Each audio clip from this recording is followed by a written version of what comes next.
दोस्तों मेरे पास एक कमेंट आया है। मैंने एक वीडियो बनाया था कुछ समय पहले कि धोखेबाज लोगों को कैसे सजा दें और धोखेबाज लोगों को कैसे एहसास कराएं।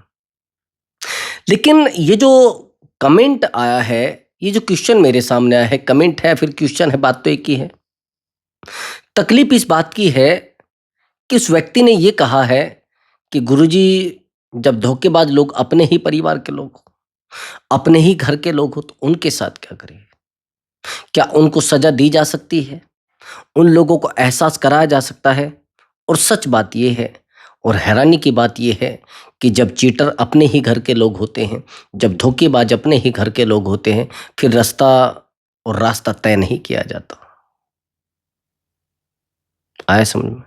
रिश्ता और रास्ता तय नहीं किया जाता, कौन सा है क्या है। ना रास्ता तय हो पाता है कैसा है, और ना रास्ता तय हो पाता है।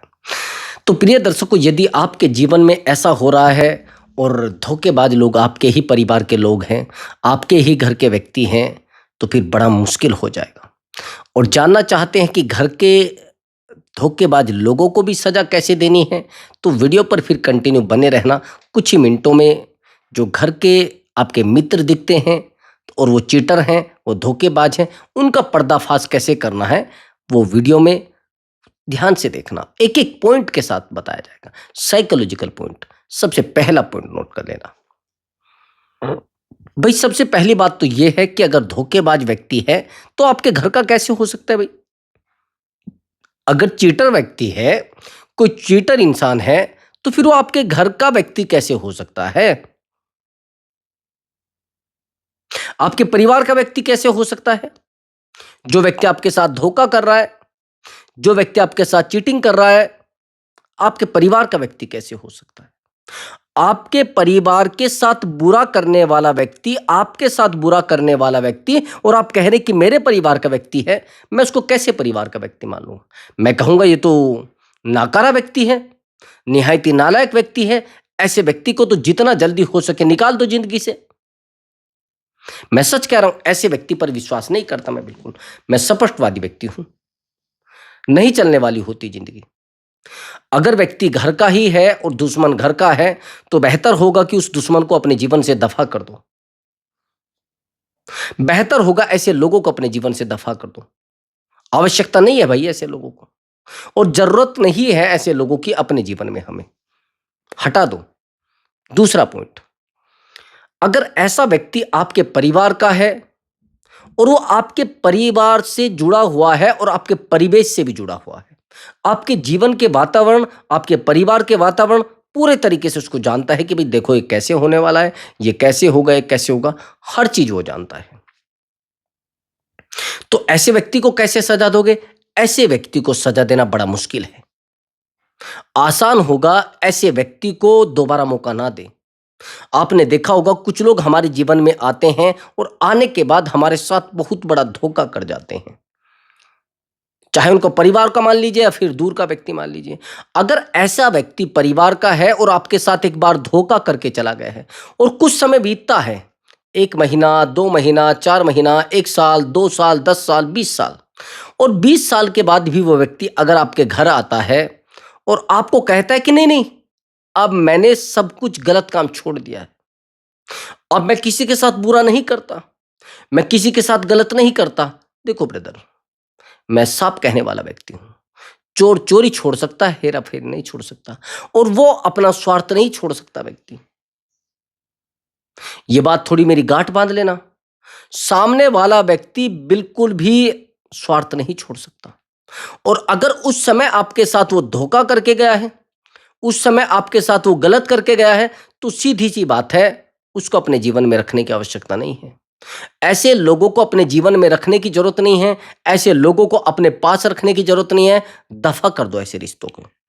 नहीं चाहिए चीजें भाई, नहीं चाहिए ऐसे रिश्ते, और ना बनाइए ऐसे रिश्ते। आवश्यकता क्या पड़ी? आपके पास रिश्ते कम है क्या भाई? आपके पास रिश्ते बहुत कम है क्या? नहीं चाहिए ऐसे रिश्ते। मैं सच बता रहा हूं, मैंने बहुत सारे लोगों को देखा है। ऐसे लोग आपके जीवन के लिए बड़े घातक साबित हो सकते हैं।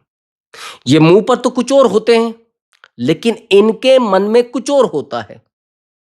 इनके दिल में आपके लिए एक आग जली रहती है कि इसको जलाना कैसे है, इसको तड़पाना कैसे है। और ऐसे लोगों की पहचान अलग होती है भाई। ऐसे चीटर लोगों की पहचान मैं बता देता हूं कैसी होती है। ऐसे चीटर लोग आपके पास रहेंगे, आपके बारे में सोचेंगे, आपके दिखेंगे और आपके बने रहेंगे, और जिस दिन मौका मिलेगा उस दिन डस लेंगे। जैसे आपने एक शब्द सुना है कि सांप को दूध पिलाना। सांप की अपनी एक प्रवृत्ति होती है, उसका स्वभाव होता है। आप उसे कितना भी प्रेम करिए, आप उसे कितना भी दूध पिलाइए, कि एक दिन जब उसका समय आएगा तो आपको काट खाएगा। एहसान ऐसे लोगों पर करिए जो मानते हो एहसान। आप कहते हैं कि मैंने तो बहुत एहसान किया है लोगों के ऊपर, और मेरे ऊपर भी एहसान किया है। देखो, एहसान हर व्यक्ति नहीं मानता है, ध्यान रखना मेरी बात को। आपके एहसान को हर व्यक्ति वैल्यू नहीं देगा। और जब धोखेबाज अपने घर के लोग हों, अपने परिवार के लोग हों, दफा भाई, जाओ जहां जाना है, जाओ जिसके साथ जाना है, मुझे नहीं रहना आपके साथ, और नहीं रहना मुझे आपके जीवन में। ऐसे दगाबाज लोगों को अपने जीवन में नहीं रखने की जरूरत है। इस कहानी से शायद आपके जीवन में कुछ बेहतर चीजें हो, और आपको लगे कि हाँ ऐसा हो जाता है। आपको लगे कि हाँ सच में हर व्यक्ति एहसान नहीं मान सकता, हर व्यक्ति धोखेबाज नहीं हो सकता, हर व्यक्ति परिवार का व्यक्ति, हर व्यक्ति बेहतर नहीं हो सकता, हर व्यक्ति आपका एहसान नहीं मान सकता, और हर व्यक्ति आपके जीवन में नहीं रह सकता। थोड़ा ध्यान से सुनना मेरी बात को। बड़ी कड़वी बात है और बड़ी स्पष्ट बात है। बड़ी छोटी कहानी है, जीवन को बदल सकती है। एक बार ऐसा होता है कि एक जो शेरनी होती है, उसका एक व्यक्ति शिकार करता है। यानी शिकारी एक शिकार करता है, तो शिकार करते वक्त उस शेरनी की मृत्यु हो जाती है जब उसका शिकार किया जाता है। तो जब मृत्यु हो जाती है तो उसके दो बच्चे बचते हैं। समझ रहे? तो उन बच्चों को एक हिरनी होती है, वो उठा लेती है, और उठाने के बाद वो उनको पालने लगती है। समय बीतता है, और इस पूरी प्रक्रिया को एक संत देखता रहता है। समझ रहे हैं? एक सन्यासी देखता रहता है कि बड़ी, ये तो बड़ी कमाल की घटना है। उसी समय एक सन्यासी तो देखता ही रहता है, एक तोता जो पेड़ पे बैठा होता है वो भी देखता रहता है कि बड़ी अटपटी चीज है। अब चीजें बहुत बढ़ती हैं, लेकिन तोता उस चीज को भूल जाता है कुछ समय के बाद। अब उसको पता नहीं होता है कि अब वो जो हिरनी उन बच्चों को उठाकर लेकर जाती है, तो उनको पालने लगती है। कुछ समय के बाद वो एक जवान शेर बन जाते हैं। तो एक साइड में इधर और एक साइड में दूसरा शेर, दोनों, और उनके बीच में वो हिरनी चलती रहती है। और वो जंगल में एक ऐलान करा देते हैं कि भाई देखो, हमारी माँ को कोई कुछ नहीं कहेगा, ये कहीं भी घूमे, कहीं भी जाए, कुछ भी करे। अब वो बड़ी इज्जत के साथ, बड़ी शानो शौकत के साथ पूरे जंगल में घूमती है आसानी से। तो ये जो घटना होती है, इस घटना को वो जो तोता है वो भी देखता है। अब इस वो घटना से सीख लेता है, अरे भाई, एहसान करना बहुत अच्छी बात है। देखो, इस हिरनी ने एहसान किया है, तो शायद आज देखिए ये इसको माँ कह रहे हैं, और कितना आसान और शौकत का जीवन जी रही है, कितना बेहतर जीवन जी रही है, और कितना अच्छा जीवन जी रही है। शायद अगर मैं भी किसी के ऊपर एहसान करूं तो शायद चीजें बहुत बेहतर हो सकती है, और लोग मुझे भी बेहतर कहेंगे। लोग कहेंगे अरे इसने तो बड़ा अच्छा काम किया है। तो जिस पेड़ पर ये तोता बैठता था, समझ रहे, जिस पेड़ पर ये तोता बैठता था, उसी पेड़ के नीचे एक कांटों का झाड़ पड़ा हुआ था। और उस कांटों के झाड़ में एक सांप फंस जाता है, जो घायल हो जाता है। और जब वो सांप घायल हो जाता है, तो ये तोता देखता रहता है कि ये कैसे हुआ है। ये जो मंजर होता है, इस मंजर को देखता है, और इसके दिमाग में वो कैद हो जाता है, अरे बड़ी गलत हो रहा है इसके साथ। अब जैसे ही सांप घायल हो जाता है, तोता इसके पास जाता है और इसको पानी पिलाने लगता है। जैसे इसको पानी पिलाता है और सांप को थोड़ी होश आती है, उसकी तबीयत थोड़ी ठीक होती है, उसका स्वास्थ्य थोड़ा ठीक होता है, तुरंत वो इस तोते को डस लेता है। समझ रहे मेरी बात को? तुरंत इस तोते को डस लेता है, और जब इस तोते को डस लेता है, वहीं से वो सन्यासी भी गुजरता रहता है। वो सन्यासी गुजरता है, और सन्यासी देखता है कि ये तोता बेहोश पड़ा है। कि हाँ पढ़ा तो है। अब ये सन्यासी थोड़ा पानी का छींटा देता है तो तोते की नींद खुल जाती है। बेहोश होता था वो, तो उसकी नींद बेहोशी से वो जाग जाता है। तो उससे सन्यासी पूछता है आपको क्या हुआ? कि हुआ कुछ नहीं गुरुजी, मैं यहाँ से मैंने देखा कि एक हिरनी यहाँ पर जंगल में रहती थी और मैंने वो दृश्य देखा था, और मैं उससे सीख लेकर और मैंने सोचा कि मैं किसी के ऊपर एहसान करूं। तो जो सन्यासी होता है वो एक बड़ा सुंदर जवाब देता है, और बहुत बेहतर जवाब देते हैं। वो कहते कि एहसान हर व्यक्ति नहीं मानता। आपने जिस व्यक्ति पर एहसान किया है, जिस जीव पर एहसान किया है, वो उस लायक नहीं है। और हिरनी ने जिसके ऊपर एहसान किया था उसके लायक था। हर व्यक्ति एहसान नहीं मानता, हर व्यक्ति एहसान फरामोश नहीं होता, लेकिन देखकर पहले नस्ल देखिए कि कहीं उठाए गिरा व्यक्ति तो नहीं है, कहीं नालायक व्यक्ति तो नहीं है, और कहीं निहायत ही पागल व्यक्ति तो नहीं है। तो एहसान हर व्यक्ति नहीं मानता, और दुख और तकलीफ में हर व्यक्ति साथ नहीं देता। तो एहसान करना है तो सोच समझ के करिए।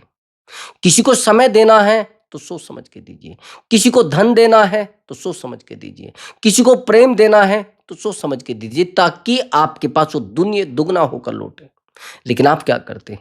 आप तो डूबते रहते हैं, बस झुकते रहते हैं, झुकते रहते हैं, पागल बने रहते हैं। देखो, मैं उन रिश्तों को रिश्ता नहीं मानता जो आपके अपने हैं, और वो धोखा भी किए जा रहे हैं। मैंने एक जो कहानी बताई है, जिन लोगों को आप अपना मान रहे हैं और जिन लोगों के ऊपर आपने एहसान किया है वो आपके नहीं है। आप मान लीजिए मेरी बात को। आज के समय में दुश्मनी करनी है तो एहसान कर दो किसी के ऊपर। अगर किसी के साथ बुरा करना है तो उसके साथ अच्छा कर दो, उसको आवारा कर दो, उसके बेटे को आवारा कर दो, उसको पैसा उधार दे दो, उसके रास्ते उसको बेटे को गलत रास्ते पे चला दो, हो गया काम। तो लोग आपके पास आते भी इस तरीके से हैं कि आपको लगेगा यह बहुत अच्छा व्यक्ति है। समझ रहे? आपको एहसास कराया जाएगा कि आप बहुत अच्छे व्यक्ति हैं। आपको एहसास कराया जाएगा कि मैं बहुत अच्छा व्यक्ति हूं। रात दिन एक ढोल बजाया जाएगा कि मुझसे बेहतर आपके बारे में कोई सोच ही नहीं सकता, मुझसे ज्यादा प्रेम आपसे कोई कर ही नहीं सकता। जानते हैं आप ये चीज? अगर ऐसा आपके साथ हो रहा है और लोग आपके साथ गेम खेलते हैं और गेम खेलने के बाद चले जाते हैं, दफा कर दो भाई, रोक दो चीजों को। इनके बिना भी काम चल सकता है। जब आप अकेले आए थे तो अकेले जाना भी है भाई। मैंने बहुत सारी वीडियो में ये कहा है। लोग डरते किस लिए हैं? लोग इसीलिए तो डरते हैं कि भाई इसने मेरे साथ गलत कर दिया है, अगर मैं इसको कहूंगा कि तूने मेरे साथ गलत किया है तो ये भाग जाएगा। यही बात से तो डरते हैं, या किसी और बात से डरते हैं? केवल इस बात से लोग डरते हैं कि अगर मैं इसको रोकूंगा तो ये भाग जाएगा। अगर मैं इसको कहूंगा कि यार तूने मेरे साथ गलत किया है तो ये चला जाएगा। भाई आवश्यकता नहीं है कहने की, और ना सामने वाले व्यक्ति के साथ फाइट करने की जरूरत है, ना सामने वाले व्यक्ति के साथ बहस करने की जरूरत है। आवश्यकता नहीं है बिल्कुल भी। मैं सच बता रहा हूं, कुछ भी करने की जरूरत नहीं है। अब आप कहेंगे तो क्या करें? आपको कुछ भी करने की जरूरत नहीं, बस इतना करिए, उस व्यक्ति से अपने आप को अलग कर लीजिए और अपने जीवन को बदल दीजिए, और अपने जीवन को भी उस व्यक्ति से बिल्कुल अलग कर लीजिए। लेकिन आप क्या कर रहे हैं? आप तो और घुसाए जा रहे हैं उस रिश्ते में, अपने आप को डुबोए जा रहे हैं उस रिश्ते में। भाई नहीं आवश्यकता ऐसे रिश्तों की, नहीं जरूरत है ऐसे रिश्तों की। ऐसे रिश्तों में ज्यादातर खोने की जरूरत नहीं है, ऐसे रिश्तों में डूबने की जरूरत नहीं भाई, रिश्ते खत्म हो जाएंगे। एक बात का और ध्यान रखना, आप जितना रिश्तों में घुसे जा रहे हैं, जितना रिश्तों में डूबे जा रहे हैं, वो रिश्ते आज नहीं कल आपसे दूर हो जाएंगे। जितना शांत रहोगे और जितना इन लोगों से दूर रहोगे, जब आपको पता लग गया भाई ये लोग मेरे नहीं है, तो आप फालतू की अपेक्षा कर रहे हैं, आप फालतू के लोगों के पास जाकर झुक रहे हैं। मैंने देखा है, जब आपको पता भी लग जाता है कि आपके साथ गलत हो रहा है, आपके साथ ये लोग गलत कर रहे हैं, और आप देखे जा रहे हैं। मैंने फाइट करने के लिए नहीं कहा है, मैंने कहा है कि ऐसे लोगों को, ऐसे रिश्तों को दफा कर दो अपने जीवन से, हटा दो अपने जीवन से। नहीं आवश्यकता ऐसे रिश्तों की, नहीं आवश्यकता ऐसे जीवन की। ऐसे जीवन को लात मारिया कहिए भाई जाओ, मुझे जरूरत नहीं है। मुझे सम्मान की जरूरत है, और सम्मान मुझे चाहिए, और सम्मान जो मुझे देगा वो मेरा है। आपने कुछ लोगों को देखा होगा, आप बड़ी हैरान होंगे मेरी बात को सुनकर। मैं ये बात कहना तो नहीं चाहता था।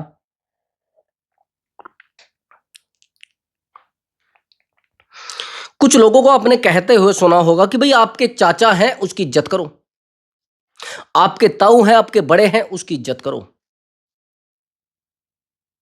और ये आपके दादाजी हैं, वो आपसे, आपके पिताजी से बड़े हैं, आपके ताऊ से बड़े हैं, इसकी इज्जत करो। ये बात कहां तक सच है और ये बात कहां तक सही है, मेरा आपसे प्रश्न है। मैंने कहा है ये व्यक्ति पैसे वाला है, इसकी इज्जत करो। ये व्यक्ति बहुत प्रतिष्ठित है, इसकी इज्जत करो। और ये व्यक्ति बहुत सम्मानित है, इसकी इज्जत करो। बात समझना मेरी, ध्यान से सुनना, बड़ी गहरी बात। और मैंने ये भी कहा है कि आपके फादर से बड़े आपके ताऊ है, उनकी इज्जत करो। क्या जरूरी है ये बातें? क्या सच में इन लोगों की इज्जत करना जरूरी है? ऐसे लोगों की रिस्पेक्ट करना जरूरी है, इस लेवल के व्यक्तियों की? आपका जवाब होगा हां। मेरा स्वभाव है मैं इज्जत करूंगा, और मेरा स्वभाव नहीं है मैं इज्जत नहीं करूंगा। देखिए, मेरा मानना एक बात है, जो रिस्पेक्ट के लायक है व्यक्ति, जो इज्जत के लायक है और जिसको सच में इज्जत चाहिए, जो सच में बेहतर काम करता है, उसको इज्जत दो। नहीं तो दफा करो ऐसे रिश्तों को, दफा करो ऐसे बड़े छोटे लोगों को जो फालतू में इज्जत मांगना चाहते हो, जो भाई नहीं पात्र हैं उस चीज के, नहीं पात्र है वो प्रेम के, नहीं पात्र है वो खुशी के, और नहीं पात्र है वो इज्जत के। उनको एहसास जब तक आप नहीं कराओगे, उनको वैल्यू आप रियलाइज जब तक नहीं कराओगे, तब तक आप उन लोगों को एहसास नहीं करा सकते।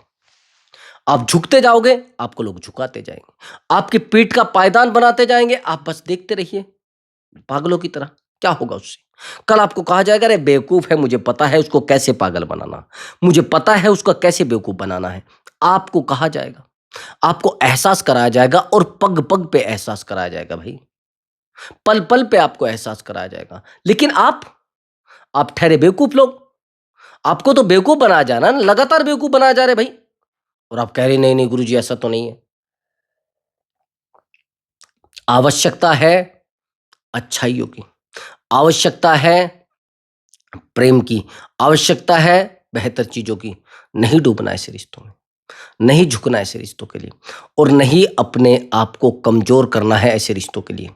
जितना आप अपने आप को बेहतर बनाओगे, जितना आप अपने लिए दौड़ोगे, जितना आप अपने आप पर काम करोगे, उतनी चीजें बेहतर होती चले जाएंगी। नहीं समझाना लोगों को, और ना ही लोगों के लिए दौड़ना है। आवश्यकता है आपको एक बेहतर जीवन की। समझ गए? देखो, आपका कहना है कि गुरुजी ये तो मेरे रिश्ते हैं, इनको कैसे छोड़ दूं? कल मेरे पास बुढ़ापा होगा, मेरी अर्थी कौन लेकर जाएगा? मेरी अर्थी को कौन कंधा देगा? आपको पता है आपकी बॉडी अर्थी को कंधे के लायक बचेगी जब आप मर जाएंगे? आपकी बॉडी का तो पोस्टमार्टम भी हो सकता है, आपकी बॉडी तो कुचली भी जा सकती है। आपको पता है क्या? कहीं लिखा हुआ रखा है क्या? ये जो आप भविष्य की कल्पना कर रहे हैं कि मेरा ताऊ है इसलिए आप अपमानित हो रहे हैं, ये मुझसे बड़ा है इसलिए आप अपमानित हो रहे हैं, यही तो मान रहे हैं ना आप कि शायद ये मेरा ताऊ है, ये मुझे कुछ बेहतर करके दे देगा। ये जो स्वार्थ आपने किया है, इसलिए लोग आपको बेवकूफ समझते हैं। इस स्वार्थ को पहले जीवन से हटाओ। ये जो स्वार्थी आप बन चुके हैं कि कहीं ऐसा ना हो जाए, कहीं वैसा ना हो जाए। भाई मुझे एक बात बताइए, मुझे रिस्पेक्ट चाहिए तो लोग देंगे, अगर सच में मैं उस लायक हूं मुझे रिस्पेक्ट देंगे, नहीं तो नहीं देंगे, उनका निजी दायित्व है और इनका निजी कर्तव्य है, उसमें मैं कोई फोर्स नहीं कर सकता। अगर मैं उस लायक सच में व्यक्ति हूं, उस प्रकार का व्यक्ति सच में हूं, तो मुझे लोग इज्जत देंगे, और नहीं हूं ना तो भाई बिल्कुल मुझे इज्जत नहीं मिलेगी। और आप क्या कह रहे हैं कि ये प्रतिष्ठित व्यक्ति है, इसको सम्मान की आवश्यकता है? क्यों भाई? ठेका ले रखा है क्या आपने ऐसे लोगों का? आपने ठेका ले रखा है ऐसे लोगों को इज्जत देने का, जो लोग आपके साथ बुरा करते जाएंगे, आपके साथ गलत करते जाएंगे, और आप इनको इज्जत देते जाएंगे? नहीं भाई, मैं तो ये कहता हूं इन लोगों को अपनी जिंदगी से दफा कर दो, ब्लैक लिस्ट में डालो उनको। और दूसरी बात, आप फिर इनसे प्रेम की अपेक्षा भी कर रहे हैं कि आपको प्रेम देंगे, आपको खुशी देंगे। अरे जो व्यक्ति आपके साथ गलत करके चला गया है, आपके साथ धोखा करके गया है, वो घर का व्यक्ति कैसे हो सकता है? आपका खुद का भाई कैसे हो सकता है? आपका खुद का चाचा कैसे हो सकता है? मैं ये कह रहा हूं, दुनिया में रिश्तों की कमी नहीं है। कई बार अपने रिश्तों से बेहतर रिश्ते दूसरों के निकल जाते हैं। आपने देखा होगा। आपने नहीं, मुझे भी पता है। आपसे बेहतर लोगों के रिश्ते निकल जाते हैं। आपसे भी अच्छे रिश्ते लोगों के निकल जाते हैं। लेकिन आप क्या कह रहे हैं? फिर आप ये सोच रहे कि नहीं नहीं, ऐसा तो नहीं है गुरुजी, और तरीके की चीजें। नहीं, जरूरत है आपको सम्मान की। और अधिकारों के लिए लड़ो, चाहे आपका नुकसान ना हो। आपका नुकसान भी हो जाता है, लेकिन अधिकारों के लिए लड़ो। ज्यादा बहस करने की आवश्यकता नहीं है लोगों से, और ज्यादा गहराई में जाने की आवश्यकता नहीं है। अगर ज्यादा गहराई में जाओगे तो भी चीजें आपसे दूर हो जाएंगी। ज्यादा संभालने की कोशिश करोगे तो भी आपसे चीजें छूट जाएंगी। समझ गए? मैंने कहा है कि जितना आप शांत रहोगे उतनी चीजें बेहतर हो जाएंगी। दौड़ना भागना क्यों जरूरत भाई? क्या जरूरत पड़ी है? क्या ज्यादा डूबने की जरूरत पड़ी है? नहीं आवश्यक। हाँ, एक बात मैं और आपको बता देता हूं। कई बार आपने कुछ ऐसे लोगों को भी अपने आसपास देखा होगा जो आपसे झूठा लगाव रखते हैं, जो आपसे झूठी अपेक्षा, आप झूठी अपेक्षा कर रहे हैं उससे। वो आपसे अपेक्षा नहीं करते, उनको तो पता है कि इसका नुकसान करना में, लेकिन आप फिर भी उससे अपेक्षा किए जा रहे हैं। और फिर आप कहते कि नहीं नहीं गुरुजी, हमारे साथ तो धोखा हो गया। भाई, धोखेबाज लोगों को अगर आप नहीं पहचान पाए अभी भी, तो आपके साथ धोखा होने से कोई नहीं रोक सकता। पहचानना पड़ेगा भाई। अगर नहीं पहचान पा रहे तो फिर क्या होगा? फिर चीजें बेहतर कर लोगे? मैं तो नहीं मानता। आपकी चीजें बेहतर हो ही नहीं सकती। धोखा 100 के 100% उसको बोलो भाई, धोखा है तो धोखा ही है। मैं इसमें कोई विश्वास की बात नहीं है। बिल्कुल आपने मेरे साथ गलत किया है, स्पष्ट कह दो। उससे दोबारा बात भी मत करो, उससे दोबारा कोई एडवाइस भी मत लो, और उसको एडवाइस दो भी मत। आ गए समझ आपको? तो दोस्तों, अगर आपको हमारा वीडियो अच्छा लगा है तो वीडियो को लाइक करें और चैनल को अवश्य सब्सक्राइब करें। प्रणाम मेरे प्रिय दर्शकों।